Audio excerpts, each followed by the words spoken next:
تعالوا بقى جبت لكم بعض الحالات كده اللي هنحللها مع بعض عن ماتش مودرن والزمالك، نشوف ايه اللي حصل لدفاع الزمالك وايه الحاله اللي اللعيبه وصلت لها. طيب دي بقى اول كره معانا في اول دقيقه في المباراه، حارس المرمى بيلعب الكره عاليه، هيطلع احمد عاطف هو وحمزه المسلوسي، هيتفوق فيها احمد عاطف ويسندها براسه كده للمهاجم الثاني ارنولد بيا. خلي بالك الكره دي اول كره في المباراه، يعني المفروض ان اللعيبه لسه بكامل تركيزهم. هيستلم ارنولد وهيطلع بقى حسام عشان خاطر يقابله. خط دفاع نادي الزمالك فتوح عمر جابر وقدامهم حسام اللي طلع يقابل المهاجم. كده بقى الكرة مع مودرن و3 على 3، وده طبعا خطأ جدا في الحالة الدفاعية، لكن خلاص وارد يحصل، واللي حصل حصل. اكيد بقى حسام عبد المجيد دلوقتي هيتدخل علشان يمنع المهاجم ان هو يمرر او يعمل هجمة خطيرة على نادي الزمالك. هنشوف بقى مع بعض كده حسام هيعمل ايه. هنلاقي الراجل مهاجم اضعف فريق في الدوري بيلف عادي جدا بحسام عبد المجيد، بياخد حسام بيلف بيه عادي جدا. تعالى بقى نروح لتاني حالة ودي بعديها بدقيقتين، هنلاقي ان نفس المهاجم بياخد حمزة المسلوسي ويلف بيه نفس اللفة اللي لف بيها حسام، وعدى بقى جدا والراجل راح وشوط. ده يا جماعة بيبين ان قلبين الدفاع مش مركزين من بداية المباراة. بداية المباراة مهاجم اضعف فريق في الدوري متفوق عليهم. دي حالة تانية كده معانا برضو، الزمالك بقى بيبني هجمة من ناحية اليمين من عند عمر جابر. عمر اول ما بيستلم زيزو اللي هو المفروض بيلعب في قلب الملعب هيطلع على الطرف وهيجي من قلب الملعب اللي هو راجل الطرف اللي هو محمد عاطف، اتبادلوا المراكز ودي حاجة جميلة جدا. لكن بقى تصرف محمد عاطف هنا كان غلط في الكورة دي.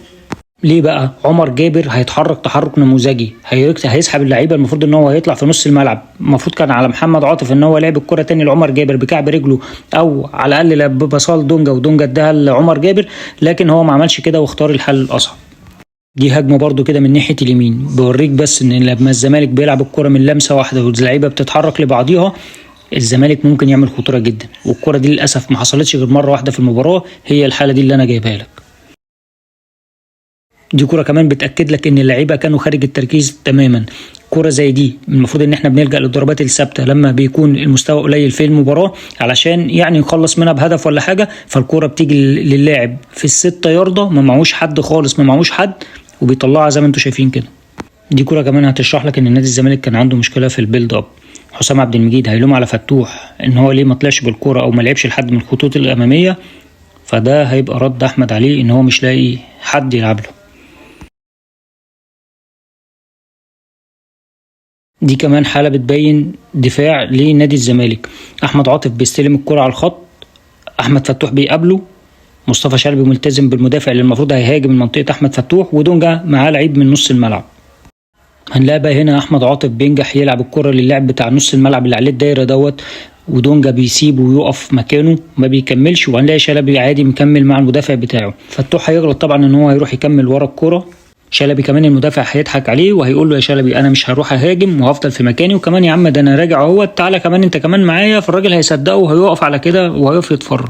هنا بس الثلاثي الزمالك بيدرك ان هم اتغفلوا، احمد عاطف رايح في مكان فتوح، ففتوح بيلف وسطه وعايز يرجع، دونجا ادرك ان في واحد وراه الكره هتتلعب له فبيرفع ايده لزمايله عشان حد يلحقه. نشوف بقى الكره هتتلعب ازاي. باي باي فتوح. طيب خلاص كده مفيش قدام نادي الزمالك غير الضربات الثابته، تعالوا بقى نشوفها كده مع بعض.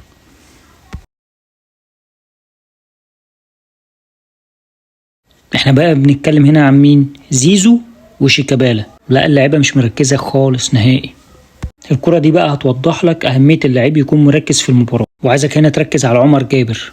عمر جابر هيكون ذكي، واول ما اللعيب هيلعب الكوره هيفضل يرجع معاه علشان ما ياخدش التوم، وهيسيبه اول ما يقع في الاوفسايد. لما تتخيل هنا ان عمر جابر هيروح ورا الكوره لما تتلعب، فكده اللعيب هيقدر يلعب التو، ودي بقى هتفكرك باللعبه دي، لان فتوح بدل ما كان يدخل على الكوره كان المفروض يرجع في المكان ده.